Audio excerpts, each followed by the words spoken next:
17. Compasión por los enfermos y los pecadores. Desde niña oraba ayer menos por mí misma que por los demás, para que no cometieran pecado y no se perdiera ningún alma. Todo se lo pedía a Dios, y cuanto más Dios me concedía, más le pedía, y nunca me cansaba de pedirle. Era yo muy atrevida en su presencia, pues estaba persuadida de que siendo Señor de todas las cosas, mira con buenos ojos que le pidamos con recta intención.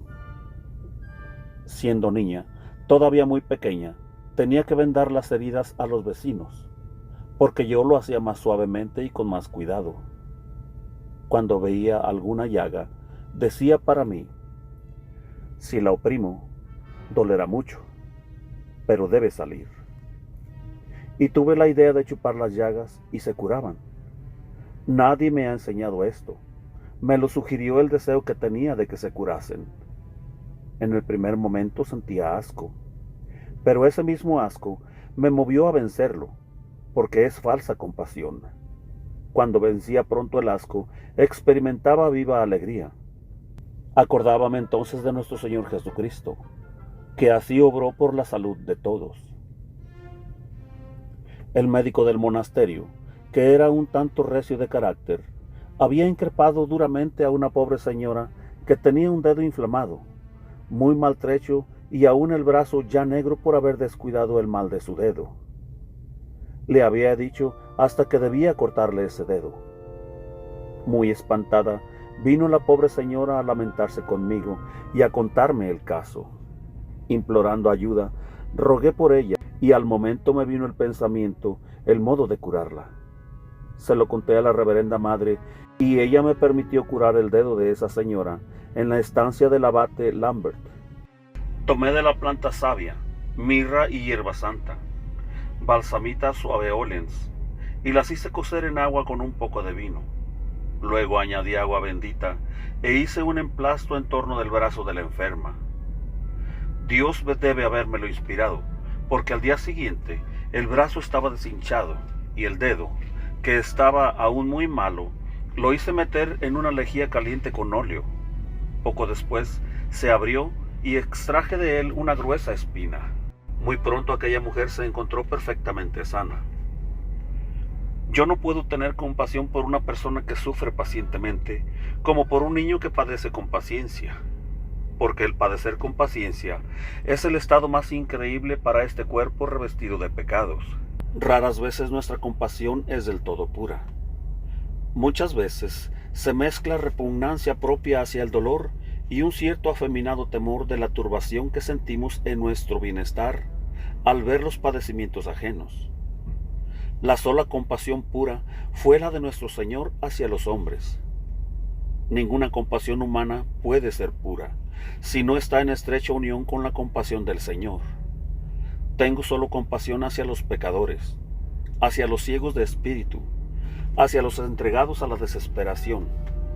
Y, ay, hacia mí misma tengo con frecuencia demasiada compasión. Una campesina estaba sujeta a graves penas y a peligro de muerte en cada parto. Ella me quería mucho y se desahogaba con frecuencia conmigo a causa de sus miserias, y yo rogaba de corazón por ella. Mientras yo estaba en oración, recibí un trozo de pergamino en el cual había algo escrito. Tuve también el aviso de que esa pobre mujer llevase sobre el cuerpo aquel fragmento de pergamino. Ella lo usó como yo le había indicado, y desde entonces tuvo partos felices. Cuando años más tarde murió, según la costumbre de nuestros países, llevó consigo a la tumba aquel pergamino.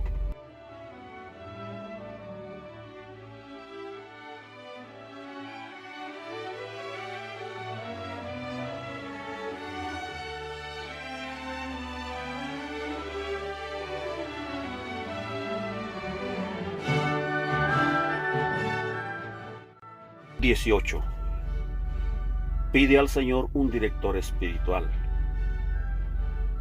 Yo clamaba a menudo al Señor que se dignase mandarme un sacerdote con el cual pudiera abrir enteramente mi corazón.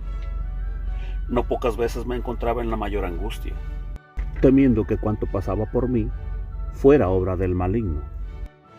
Caí en las dudas y por temor de ilusiones rechazaba todo lo que tenía ante los ojos, lo que sufría, todo aquello de que vivía, y que por otra parte me servía de consolación y fuerza.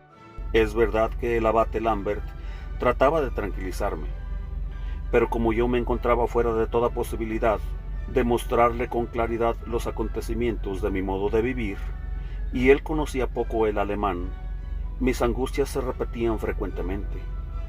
Todo lo que me sucedía, y me era confiado a mí, pobre campesina ignorante, me era incomprensible, aunque, por haberlo recibido desde la infancia, no debía parecerme extraño ni maravillarme.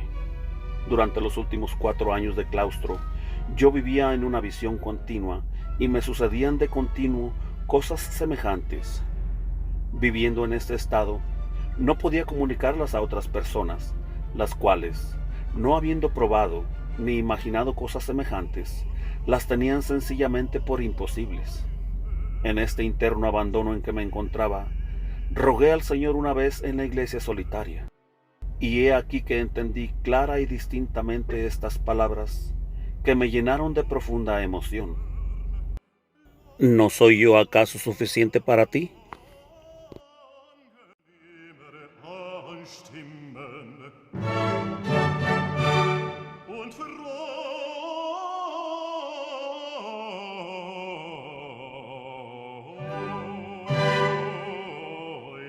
Funken.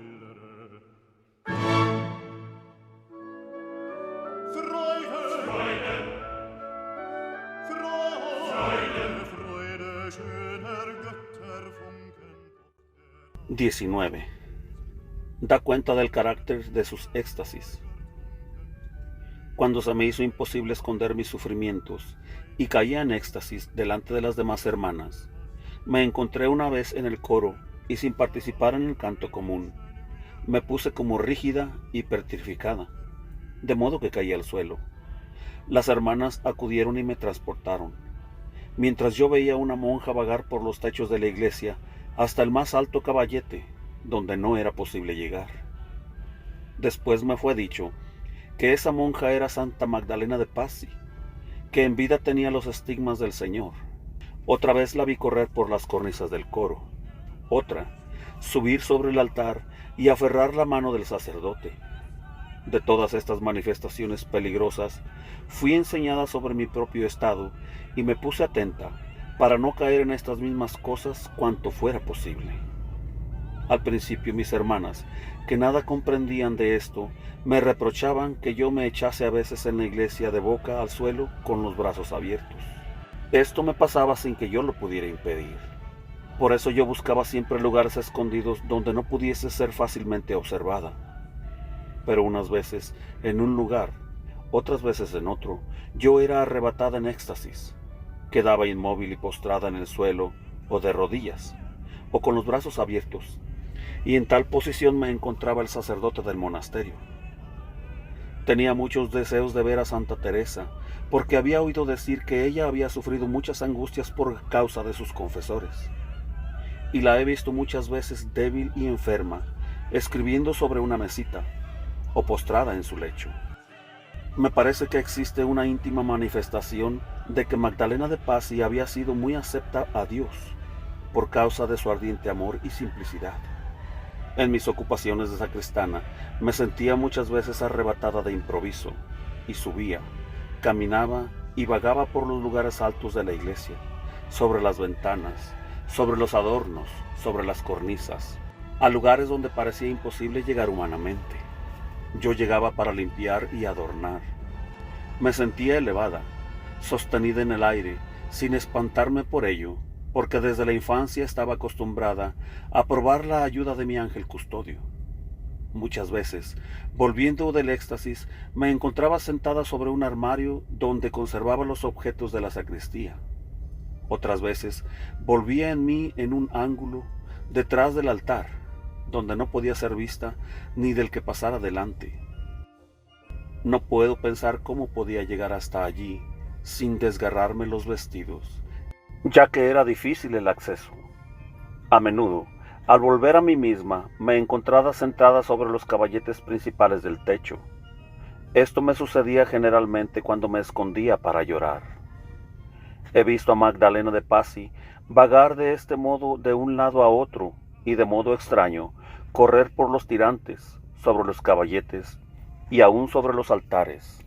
El padre Oberberg preguntó a Ana Catalina cómo distinguía el éxtasis de los desmayos de debilidad, y ella contestó: en los desvanecimientos por debilidad me siento mal y sufro tan fuertemente en el cuerpo que me parece estar a punto de morir.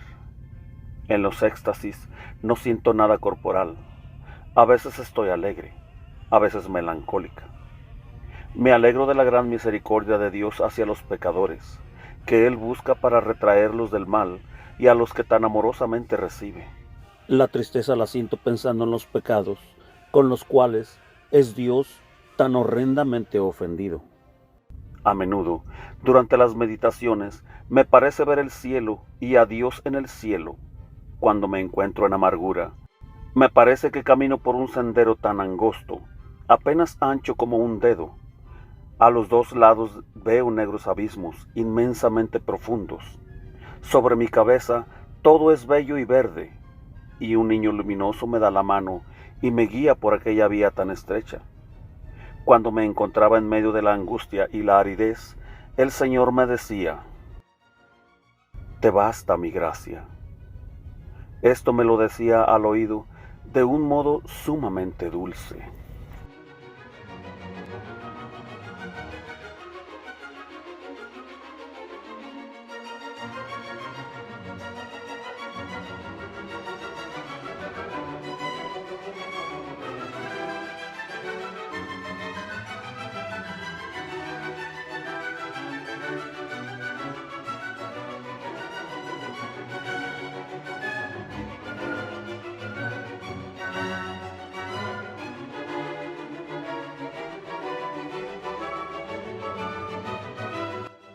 (20) Varios casos de bilocación. A menudo, mientras me hallaba ocupada en un trabajo o postrada en el lecho, enferma, me encontraba al mismo tiempo presente en espíritu en medio de mis hermanas, viendo y oyendo lo que ellas hacían o decían, o en la iglesia, delante del Santísimo, cuando en realidad no había dejado mi celda. ¿Cómo sucedía esto? No lo puedo explicar. La primera vez que me ocurrió, lo tuve por sueño. Esto me sucedió al tener 15 años de edad, demorada fuera de mi casa paterna, mientras me sentía movida a rezar mucho por una joven que necesitaba ser preservada de la seducción. Una vez, en efecto, durante la noche, he visto que esta joven era insidiada. En la angustia que sentía por ella, corrí a su cámara, eché al servidor de la casa y encontré a la joven, que era una criada, en el mayor espanto, el cual se aumentó al verme entrar a su pieza. En realidad, yo no había abandonado mi lecho, y por eso consideré el caso como un sueño. Al día siguiente apareció aquella sirvienta muy tímida y avergonzada delante de mí, sin atreverse a mirarme a la cara. Más tarde, empero, me contó todo el caso con las acciones de gracias más cordiales. Me dijo que yo había echado al tentador, cómo había yo entrado en su pieza y la había librado de la seducción. Entonces tuve que pensar que lo sucedido había sido muy otra cosa que un simple sueño. En otras épocas de mi vida me sucedieron frecuentemente casos semejantes. Cierta vez, una dama extranjera, a quien jamás había visto con mis ojos corporales, se me acercó, y cuando pudo hablarme a solas, prorrumpió en llanto y me contó con grande arrepentimiento su culpa y su conversión.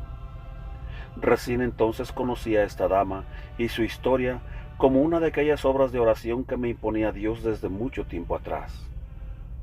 No solo fui mandada en espíritu a tales personas, sino algunas veces corporalmente. En las construcciones anexas al convento, habitaban las personas seglares de servicio. Mientras me encontraba tendida en el lecho, gravemente enferma, he visto a dos de esas personas juntas, conversando sobre asuntos piadosos en palabras, mientras en sus corazones se agitaban intenciones perversas. Me levanté en visión y atravesé el convento hasta llegar a la casa anexa para alejar a esas personas una de otra. Cuando me vieron, huyeron espantadas, pero me dejaron, aún después de aquel momento, mala impresión de lo acontecido. Durante el retorno, volví a mí misma y me encontré en mitad de la escalera del monasterio, solo con grande fatiga a causa de mi debilidad. Pude llegar hasta mi celda. Sucedió también que una hermana pretendió haberme visto en la cocina, junto al fogón, comiendo algo sacado furtivamente de la olla, o comiendo frutas en el jardín. La hermana corrió como un relámpago hasta la superiora para descubrirle lo que llamaba un engaño, pero fui encontrada en mi celda gravemente enferma. Estas cosas eran causa de que mi estado fuera desagradable a mis hermanas, pues no sabían qué concepto formarse de mí.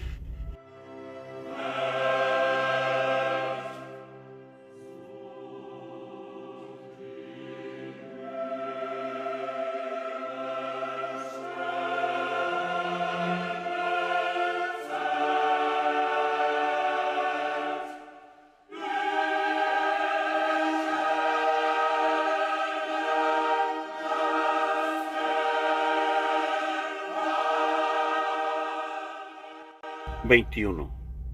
La oración y la buena voluntad de orar bien. Me encontraba en la iglesia, precisamente en el lugar donde me solía hincar para rezar. En torno mío, todo era claro y luminoso. He visto que dos mujeres hermosamente vestidas estaban hincadas al pie del altar mayor, con la cara vuelta al tabernáculo, y me pareció que oraban con mucho recogimiento y piedad. Mientras las miraba rezar con tanta devoción, aparecieron dos coronas de oro muy resplandecientes, como pendientes de un hilo sobre las cabezas de las dos mujeres. Me acerqué más y vi que una de las coronas se posó sobre la cabeza de una de las mujeres que oraban. La otra corona permaneció suspendida sobre la cabeza de la otra mujer. Finalmente se levantaron ambas y yo les dije que habían orado con mucha devoción. Sí, replicó una, hace tiempo que no había rezado tan devotamente y con tanto sentimiento como hoy. La otra, empero, sobre la cual se había posado la corona, se lamentó diciendo que hubiera querido haber rezado con recogimiento y piedad, pero que se sintió turbada por toda clase de distracciones cuando quería recogerse. Durante todo el tiempo de la oración, dijo, había tenido que luchar contra estas distracciones. Entonces comprendí claramente cómo el buen Dios mira solo al corazón de los que rezan.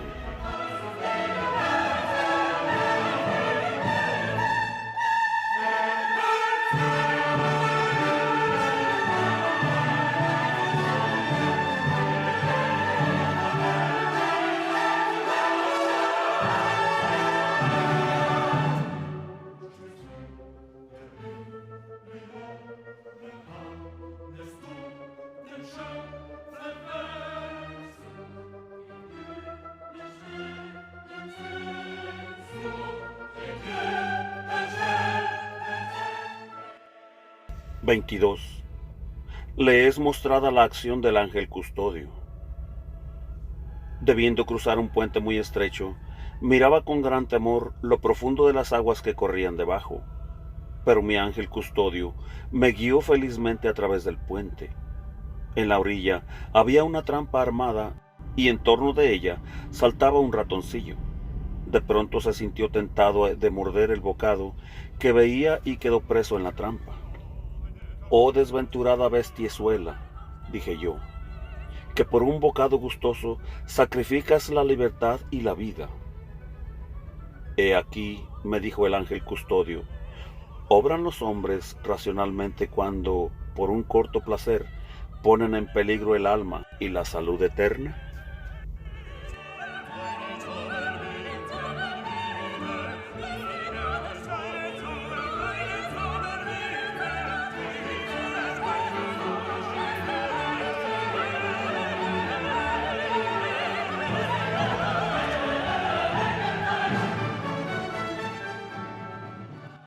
XXIII. Sufre por sus padres y los sana. Recuerdo que mi madre estaba en cama, con la cara hinchada, muy encendida. Yo me hallaba sola con ella y sentía mucha pena. De rodillas en un rincón, oré fervorosamente. Después le até un paño alrededor de la cabeza y volví a rezar. De pronto sentí un agudo dolor de muelas y se me hinchó la cara. Cuando llegaron los demás de casa, mi madre estaba ya restablecida. Yo mejoré después.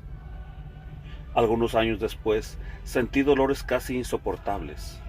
Mis padres se hallaban gravemente enfermos. Yo estaba junto a su cama de rodillas, pidiendo a Dios por ellos. Entonces vi mis manos juntas sobre ellos. Me sentía movida a ponérselas encima mientras oraba para que sanaran.